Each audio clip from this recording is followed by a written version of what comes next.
Good morning, ladies. I hope you're doing well today. I'm just doing my makeup. Kids are watching their show and eating their breakfast. I have started doing that in the mornings just to give myself 15 minutes, come back here, do my makeup in peace, although my daughter usually ends up finding me. Have to compromise because it was driving me insane. Just when it comes to like health and wellness, motherhood, marriage, whatever it is, I like to approach it with the 80-20 rule. So I've talked about that before when it comes to eating habits, and kind of like adopted it in all the other areas in my life. And I find it to be a really good way to approach, whether it be like if I'm contemplating on like doing preschool, just the time wise, the hours in the week, would it be to where I would still be with them 80% of the time and then that 20%. So same with like healthy eating approach, like when it comes to their screen time, which I want to talk about that more. It could probably be like a whole video in itself. Kind of focusing and trying to come up with some ideas as far as like stay-at-home mom, being a stay-at-home mom.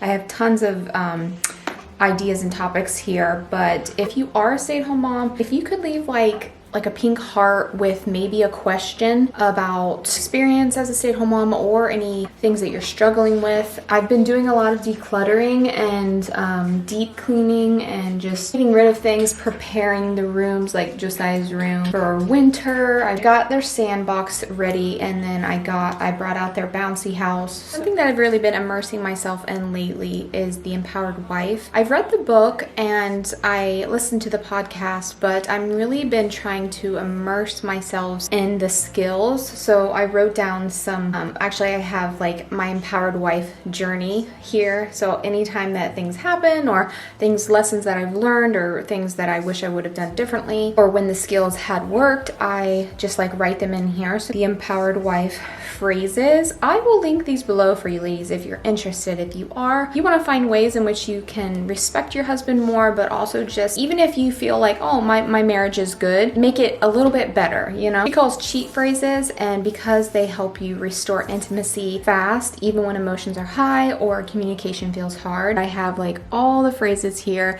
I actually looked them up on ChatGPT and it gave me a whole run through. I just know that when I am fully immersed in the empowered wife, my marriage is so much smoother, which is obviously a common theme on the podcasts. Also, something I did was I made a complete inventory checklist and put it on my notes just so I'm not going out as frequently to town. Say I notice like we're out of a few things and then the next day I'm like, oh, we're out of butter and I didn't even notice. I will save myself time and energy just to be more efficient and productive, that I can make less trips with the kids, which is stressful enough. And lastly, I don't think I mentioned it, but I don't have Instagram anymore, so you can just email me, but I'm trying to just eliminate any distractions and focus on YouTube. And also I am going to end up getting I'm so excited.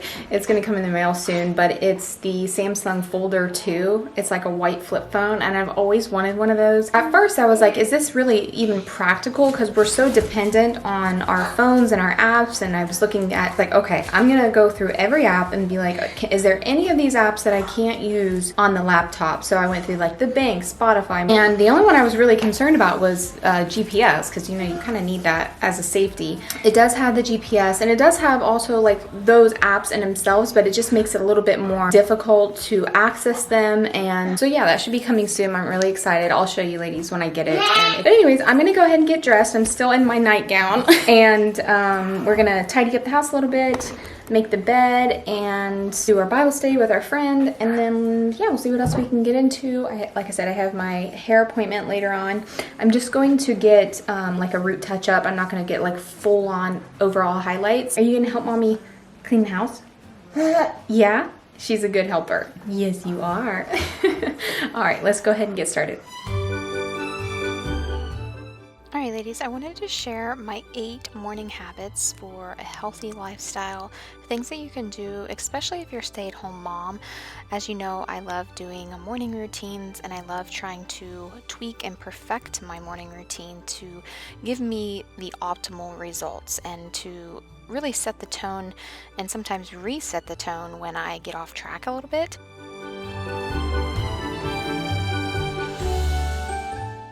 And with any of these healthy habits, for instance, if you're trying to lose weight, scientifically, without engaging your heart and your mind, your body perceives it as stress. So raising your cortisol levels, disrupting hormones that regulate hunger and metabolism, and it makes it actually harder to stay consistent. Whereas mindful, emotional, connected habits lower your stress hormones, improve your digestion, and increase dopamine and serotonin.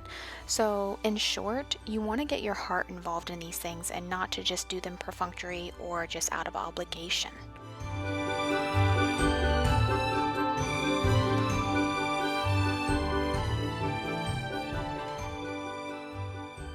Alright ladies, so we're finished tidying the house for a bit, and I'm just put my daughter down for her nap in a little bit, and I was just restocking some things for my purse for when we're out and about, just for like snacks or when the kids are being fussy or when I have to like focus when I'm grocery shopping. I like to pull these out. I don't know how many times I have when I am out and about like thrifting and doing things that I'll see a mom with her baby on the hip and they're crying, and I know how that feels. You can just see it on the mom's face, like they just feel like tired and they feel like, you know, people are looking at them and they're trying to quiet their baby down, and usually they forget their snacks. Or I like to carry these Earth Yum suckers. They're no dyes, and overall, like, I think moms are pretty conscious, like health conscious when it comes to like not having dyes. So and then these gummies I get at Aldi's, and these are no dyes as well, made with real fruit juice. So these are really, really nice. These aren't dye free, but they are a hit with the kids. I find them at Walmart in the party section, but they're those little candy bracelets that we used to have as kids. So those are really popular as well. So yeah, those are what I keep stocked up in my purse at all times. To pull out, probably make a little bit of brunch. Maybe we'll just go out back and see what Dad's doing in the shed, but we'll see. Next after that, I'll end up getting ready to head out. I'm gonna leave a little bit early just to stop at a few places before I have my hair appointment, and yeah. All right, ladies, I'm getting ready to head out. I have my laptop, I have my magazine. We're gonna stop at a coffee shop and have some lunch. Then probably stop and get a few groceries, and then I have to go to the bank, and then my hair appointment. Yeah, I want to make a list to help remind me of things to offset seasonal depression, because I do find my mood dipping a little bit as the colder months come around. Make like a little self-care kit that you can remind yourself to do, maybe like red light therapy, still getting in your morning movements, getting in your walks, and taking maybe some supplements to like vitamin D. So I have been actually starting to take a multivitamin. I'm going to go ahead and head out, and I will see you ladies in a little bit. Alright ladies, so I'm just here in the car doing some editing, and I picked myself up some coffee and my protein bars. You ever feel like in one of those moods where you're able to go out and do some things for yourself, but you don't want to be around people? I might stop at like a thrift store before I head out to my hair appointment, but yeah, that's the update. Just in my car, contemplating life. Gonna get a little bit of editing done, and then we'll head out, and then I'll see you ladies later on this evening.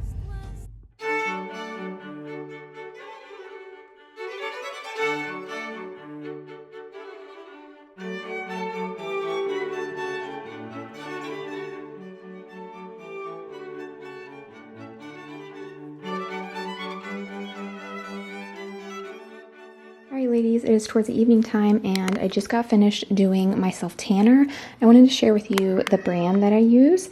Now, I used to use the drops, but I recently changed over into the mousse. This company is the best that I've found yet, and it applies beautifully. There's no streaking. The scent is very nice and minimal. It doesn't smell like self tanner. I think the mousse overall lasts the longest, and it's something that I like to do in my beauty routine just to help me feel just to enhance my beauty a little bit. And I also found a set on Amazon, and this is coated inside so it doesn't seep through.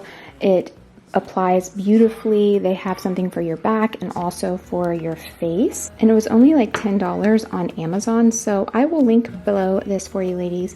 It's part of my healthy beauty habit that I like to do once a week. It's the evening time now, and I just made myself, I prepped some Japanese sweet potatoes for the week ahead. You can get this pack of shredded lettuce at Aldi's for like $1.50. Got some rotisserie chicken on the way home, and then I made my own ranch dressing. You just use the vague Greek yogurt. I did pepper, onion, garlic, salt, a little bit of lemon juice, and I think that's it. You can look up a recipe, but this is a really nice way to get in your protein and to put a little bit of olive oil in there. Give it some creaminess. Instead of like 200 calories of a dressing, you can just quickly make this yourself. You get in your protein as well. So I just wanted to share that with you because I was tempted to like, oh, maybe I'll just get like a cauliflower crust pizza, and while that still is healthy, it is full of like oils and whatnot. That's just like as a little treat out. So I came home and I was disciplined and I made my own. I'm gonna go ahead and have this. Maybe I'll just crawl in bed and watch a show while I eat dinner. So that sounds nice.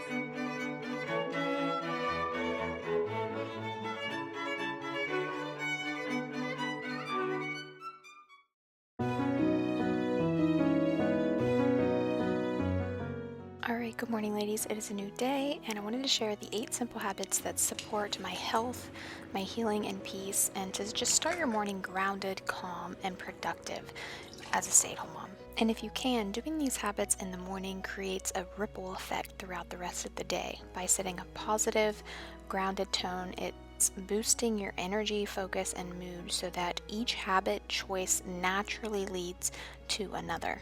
Now, the first one is Hydrate with electrolytes and minerals. This replenishes essential nutrients lost overnight, and it's boosting your energy and mental clarity. I try to get at least 3 liters a day. The next one is I take my vitamins. Currently, I'm just taking a multivitamin, and it just supports your immune function and also just those nutritional gaps. The next is my green juice with collagen. So this nourishes your body with antioxidants while promoting healthy skin, hair, and joints, which I like the one at Walmart I've shared before. Super clean ingredients, no sugars, and I try to drink that before I have my coffee. Next healthy habit that has truly changed my life is to make sure I'm doing some sort of Bible study and prayer in the morning time, specifically before the kids wake up, so I consider my heart and mind around His Word. And moving on to, while I have my coffee, I have my protein bar. I have the Premia cacao flavored. It's my favorite, and it fuels your body and mind with lasting energy and focus for the rest of the day. And I just like to have something with my coffee. As you ladies know, I don't drink my coffee on an empty stomach, but I'm not really that hungry in the mornings for like, you know, a big satiating breakfast. So this protein bar, I have looked for one that checks all the boxes for years, and I finally found one. So, and then next I do my morning movement stretches. This loosens tension, improves circulation, and wakes up your body gently. And I find when I don't do my morning stretches, I notice a difference in my mood and just overall if I'm holding any stress in my body. It helps with lymphatic drainage. I've talked about it many times on my morning routines. Highly recommend getting a foam roller. And then the next one is walking. So this is probably one of the most important ones in this list because it enhances your mood, metabolism, and mindfulness while connecting to you. If you can, get out in nature. It's an excellent way to lose weight while still keeping your cortisol low, especially if you're in postpartum. It's like the #1 way to lose weight. It's so underrated, and sometimes we feel like, oh, we have to do this like intense workout, which you see here. I do a weight workout once or twice a week. Try to incorporate Pilates mix. Don't worry, this outfit has shorts underneath, but because I do think it's important to, you know, exercise those muscles, and lean muscle, it increases your metabolism as well, but it also helps burn more calories when you're at rest throughout the day. So it's just really important for overall mental health as well. Alright ladies, it's been a few hours later. I just took the kids to the park down the road, and I made some pumpkin cheese, some grapes, and a little bit of lunch meat.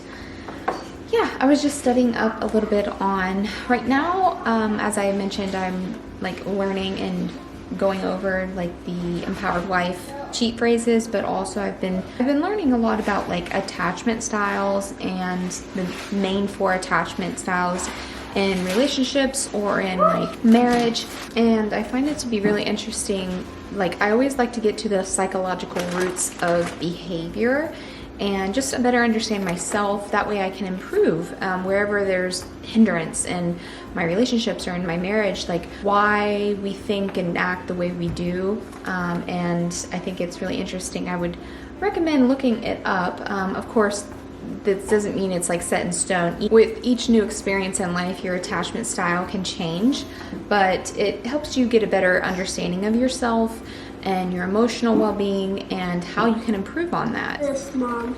It's for my phone. I got a little chain for my flip phone. It's so beautiful. I found it on Amazon. And it has like a little butterfly. I've been really into butterflies lately. I mentioned in my last video here on my laptop that I put a little kitty cat trying to catch a butterfly. And then I found this sticker at my local market and I thought it was so beautiful. So I was like, oh my goodness. I'm all into butterflies and kitty cats, I guess.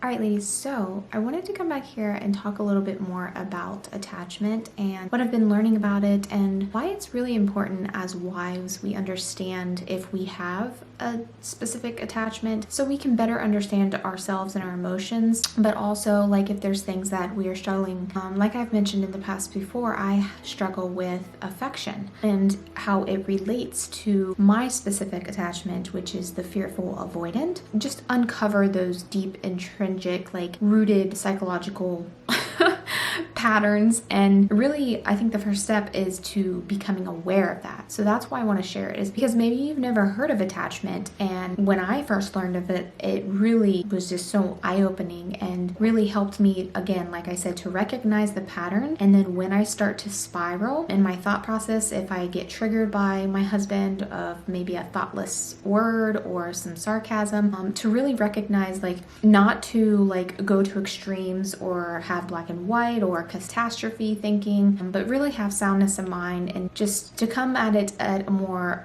balanced approach and not to just be so hurt. When you struggle with a form of attachment, especially fearful attachment, you can really become deeply hurt and you build, those walls and defenses to protect yourself from getting hurt, but that inevitably is still a form of hurt because you're not fully opening up your heart entirely, and that is lonely. And speaking from experience, it's just, you have to come to this decision where you have to make a choice that you're going to love with your whole heart. You're going to have to accept like the sinful imperfections of your spouse, and when he may say things that are thoughtless, and not to take it as to like your core worth, or because unkind speech, it is hurtful. 4 different types of attachment style. The one is secure attachment, so this is like a healthy form. I won't go into all of them, so you can look them up yourself. I do all my research on ChatGPT. There's anxious preoccupied attachment, there's avoidant dismissive attachment, and then for me, I'm more on the fearful avoidant disorganized attachment. But at your core belief, you want love, but it's dangerous to trust others. In relationships, desires intimacy, but fears getting hurt. Hard to express affection. Alternates between pulling close and pushing away. Can seem unpredictable or emotionally. Often comes from trauma, neglect, or inconsistent caregiving. Needs healing and underlying fear. 4, they can feel safe in love. Typical behavior, they might crave connection, but then panic when it arrives, sabotaging relationships out of fear of rejection or betrayal. So the core inner conflict is the fearful avoidant person experiences a deep come here, go away tension. So in that, like adult relationships, or if you're carrying this over into your marriage, can be like hot and cold behavior, intense closeness followed by withdrawal, strong chemistry with emotional unavailable people, looking for evidence as to like if they hurt you in some way, but to almost catastrophize it, to see that's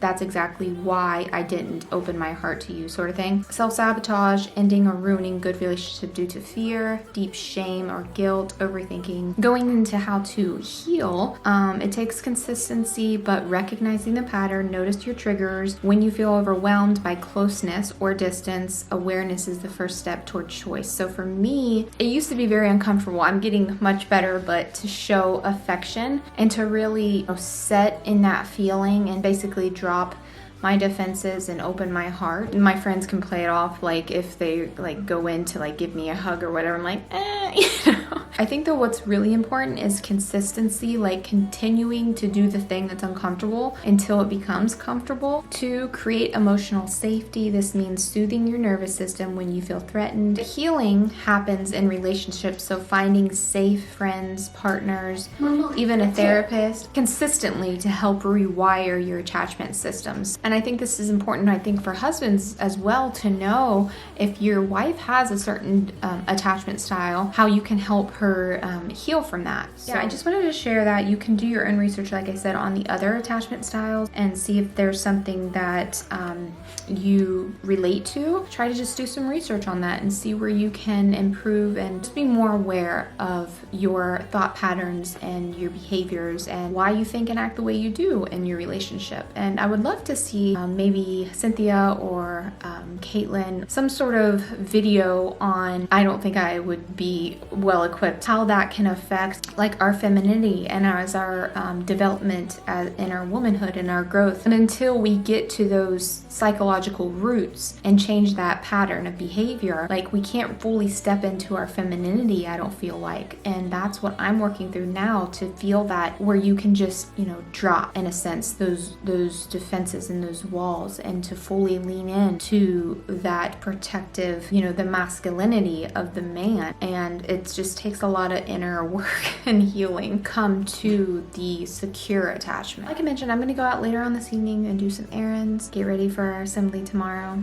So I'm sure that'll be a little bit stressful, but it is getting easier as the kids get older and they very much enjoy it. So I'm just gonna try and go to probably Dollar Tree and get some things to keep them occupied and some snacks. And yeah, maybe I can edit this video on the drive up. I hope you ladies enjoyed today's video and you found some homemaking motivation and you got inspired as homemakers. And if you are a stay-at-home mom, make sure you leave a heart or a question or something so I can better understand like what you're going through, and if there's any topics or things that have been on your heart and mind, let me know. Yeah, I think that's it for today's video, so I hope to see you all in my next one. All right, bye.